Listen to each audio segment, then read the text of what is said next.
New sensationalistic statement of the day is white people don't exist. This is a deliberate misuse of a deceiving declaration, completely unfit to address a very complex discourse stemming into biology, genetics, politics, culture, and language. On this channel, in the midst of all of these lies and psychological manipulation, is a place where reason, logic, and fairness still hold value in order to give you a non-political, sensible take on this matter. But I would like to begin by reading an article which I believe to be at the basis of this announcement. This one here. White people don't exist, says author Walter Mosley. Walter Mosley, American crime fiction novelist.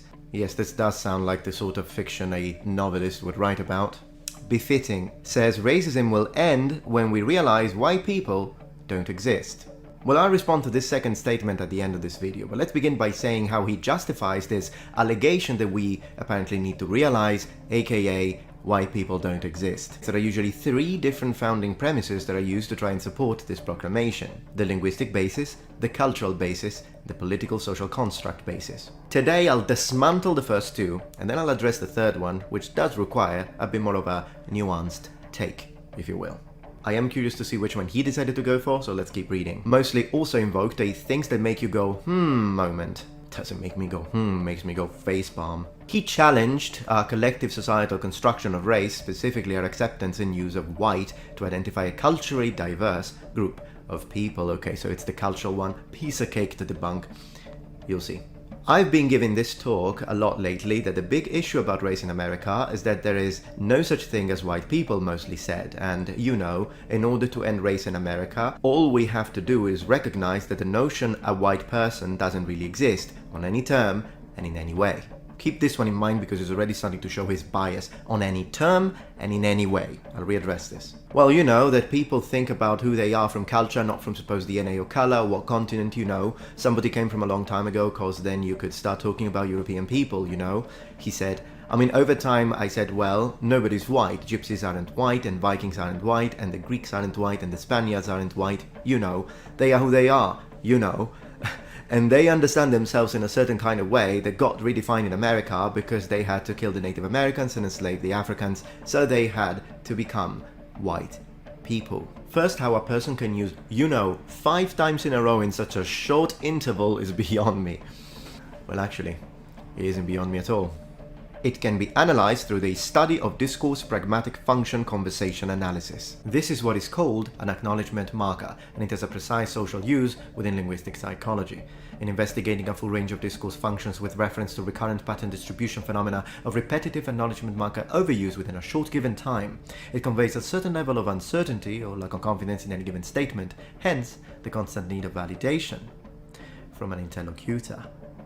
The marker itself is important because it carries and signals information which is relevant to determining the validity of the propositional content uttered by the speaker. This philosophical position, why people don't exist, even though someone's words such as culture, DNA, nation, heritage, is not the result of carefully considered deep empirical studies based on consistent data analysis, or he would be adamant about it. It is a poorly constructed shock factor thesis applied with flawed and unjust premises. Now, the reason why I'm doing this today is because I want to go through this with a fine comb, and I will leave no stones unturned. Now on to the content of the argument itself.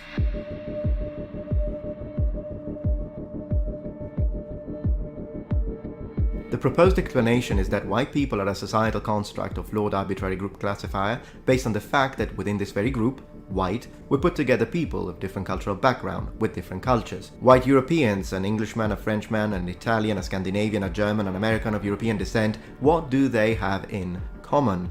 Nothing, so white people don't exist. That's the thesis. It is a tentative answer which can and will be responded in kind, in the following way. If, based on your own parameters of culture, diversity and national differentiation, white people don't exist, then neither do black people exist. In fact, putting all black people into one single group or category is more nonsensical than doing it with white people, and differently from you, I can prove this one through science.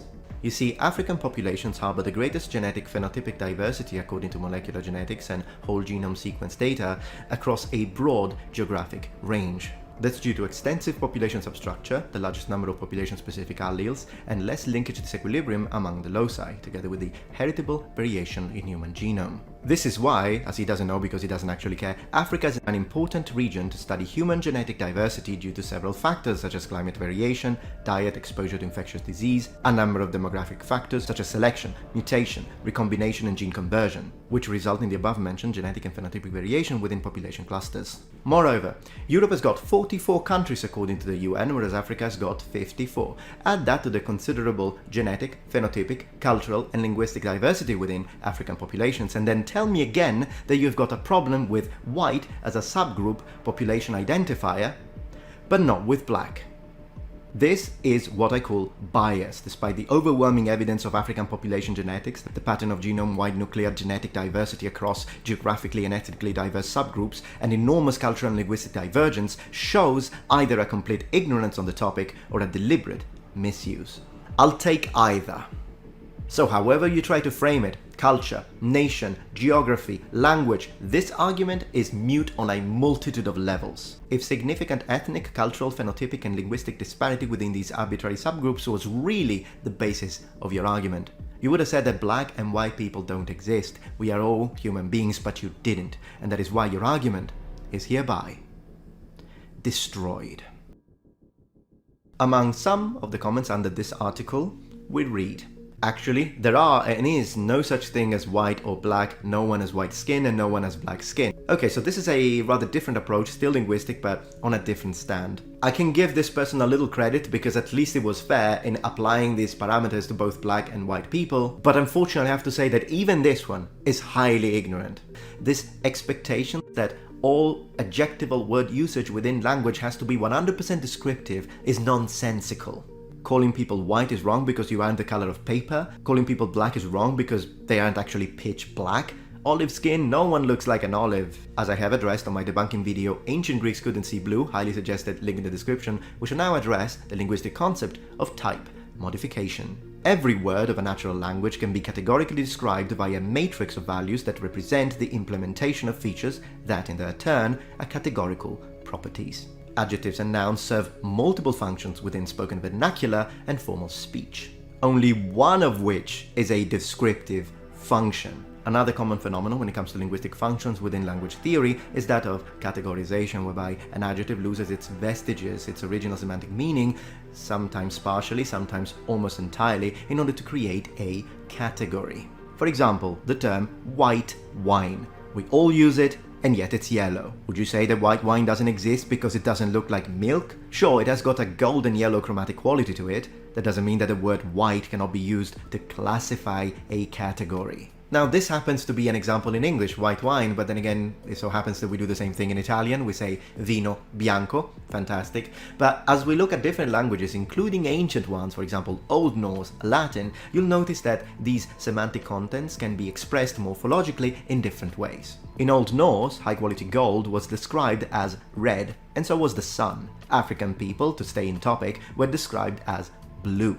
Now, that's not because the Norse were lying, just like you are not lying when you call wine white. It was a linguistic category. Ravens, interestingly, are also sometimes described as blue. Now, when it comes to the birds, it could easily be explained away with the concept of structural correlation that I don't have time to jump into right now. But when it comes to African people, why did they describe them as blue? Well, that is because within Norse culture, the color blue conveyed a concept of exotic. Language range cross-linguistic comparison demonstrates that typological classification is a well-documented cognitive behavior within evolutionary linguistics and is widespread in the sense that it's linguistically expressed by morphosyntactic means in many languages. It is not a lie, it is not a conspiracy, it's a common linguistic human phenomenon within communicative systems.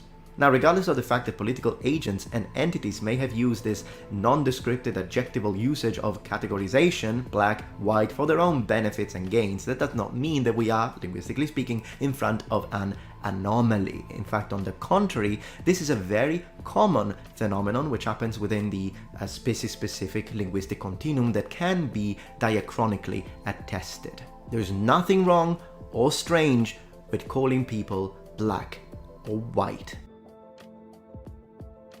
When they say white, most people today do not have the old school political concept of whiteness in mind when they use that classifier. Namely, the idea of whiteness meant as a very small group of people, usually of Protestant faith, English speaking, of Anglo-Saxon origin only. In other words, the approach to whiteness that, say, Benjamin Franklin had, for example, the fact that, Italians and Spaniards were not considered white, but neither were Swedes, Germans, and Irish. I mean, Swedes and Irish are as white as that wall, and still he wouldn't consider them white. Well, that is a very old concept of whiteness, and of course it is. Mr.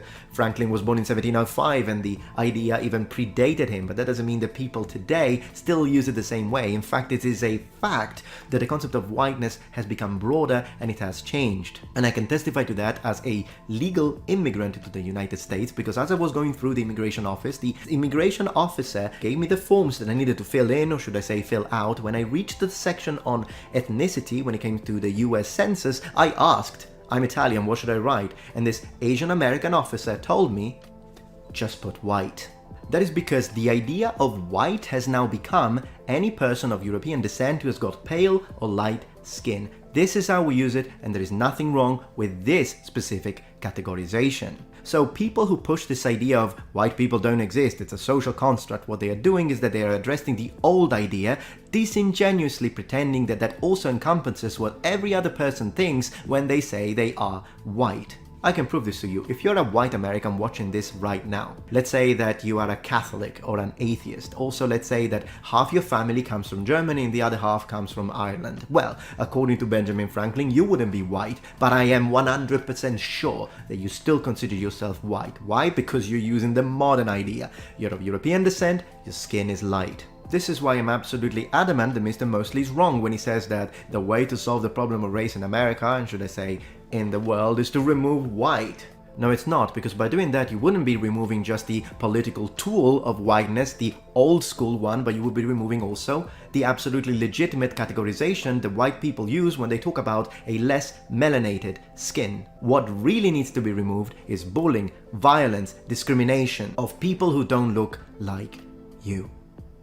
The solution is the implementation of unbiased anti-racism curricula based on social equality, fairness, and removal of racial inequity on all sides. It's not okay to be horrible to a person because they have black skin. It is not okay to be horrible to a person because they have white skin. And before anyone says that that never happens, let me show you some of the comments I get under my videos.